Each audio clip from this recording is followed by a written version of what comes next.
in the rolling, mountain valleys of the Eastern Cape, where the grass grows tall enough to hide a man and the mist clings to the hills like a soft wool blanket, lived a young hunter named Nkosi.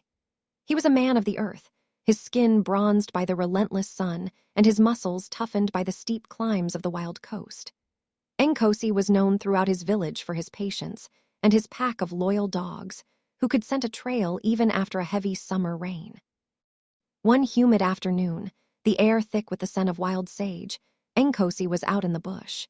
His dogs suddenly caught a scent and bolted, their paws drumming against the dry soil. They were chasing a large mountain rabbit, a swift creature with tufted ears that darted through the undergrowth with lightning speed. Nkosi followed the sound of the barking, his heart rhythmic and steady, until the trail led him down toward a secluded, rocky bend of the Mzimvubu River. As he broke through the final thicket of yellowwood trees, the barking stopped abruptly. He found his dogs sitting in a semicircle, their heads tilted in a silent, confused trance. The rabbit was nowhere to be seen. Instead, sitting upon a massive, sun-drenched rock in the middle of the shimmering water, was a woman. She was more beautiful than any song the elders sang. Her skin was the color of deep, polished mahogany, and her hair flowed over her shoulders like dark silk. She wore a wrap of strange, iridescent fabric that caught the light like the scales of a fish. The woman introduced herself as Amanda. She spoke with a voice that sounded like smooth pebbles rolling in a stream.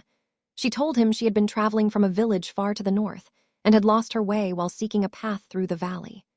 Nkosi, completely captivated by her presence, didn't notice that she never actually stood up until he offered his hand to help her off the rock.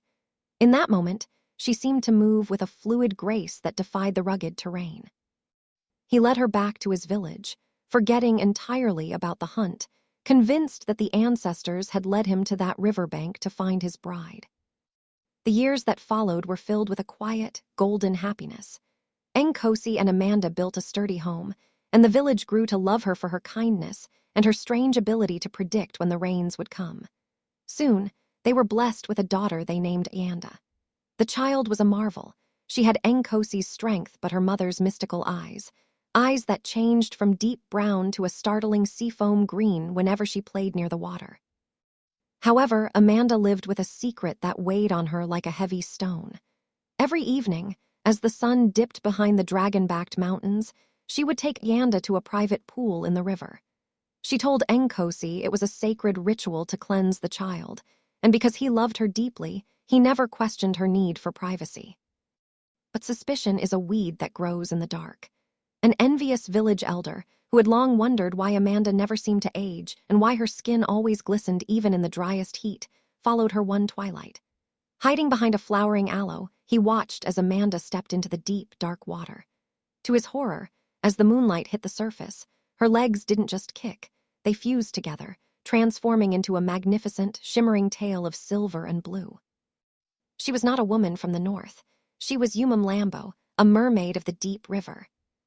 The elder did not see the beauty in her nature. He saw only a snake and a deceiver. He ran back to the village, his cries of a Bathakathi echoing through the night air. By the time Nkosi returned from a late hunt, the village was buzzing with a dangerous energy. Inside their hut, Amanda sat on the floor, clutching Yanda to her chest.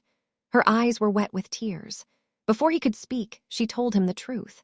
She spoke of the kingdom beneath the Mzimvubu, of her longing to experience the warmth of the sun and the love of a human man. She confessed that she had used the form of a human to be with him, but her soul would always belong to the water. Nkosi felt a sharp pang of disappointment. The life they had built felt, for a moment, like a beautiful dream built on a lie.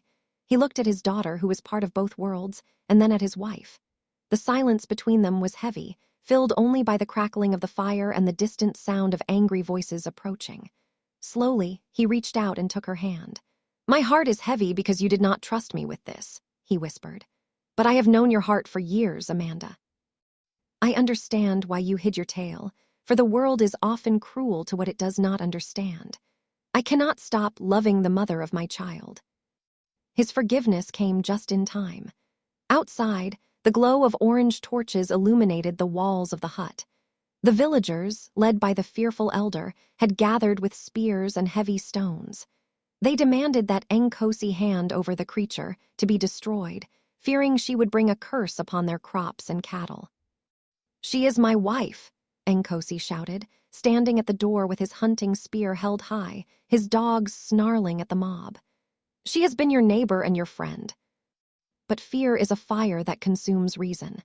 As the first stone struck the thatch of their roof, Nkosi realized they could not stay. He turned to Amanda and saw the terror in her eyes. "The river," he said firmly. "It is the only way." They fled through the back of the kraal, running through the tall grass toward the cliffs that overlooked the deepest part of the Mzimvubu.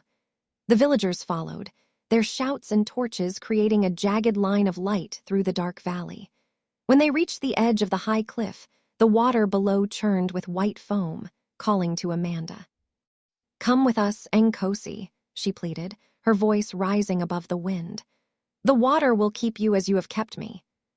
As the villagers broke through the trees, their spears poised to strike, Nkosi did not hesitate. He took his wife's hand and his daughter's hand, and together they stepped off the edge of the world. They fell like a single shadow into the cold embrace of the river.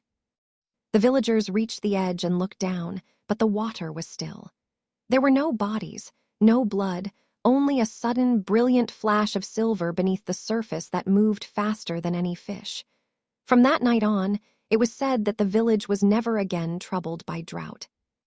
And on the quietest nights, when the mist is thick over the eastern cape, hunters say they sometimes see a large mountain rabbit sitting on the riverbank, watched over by a man, a woman, and a child who rise from the water to breathe in the scent of the land.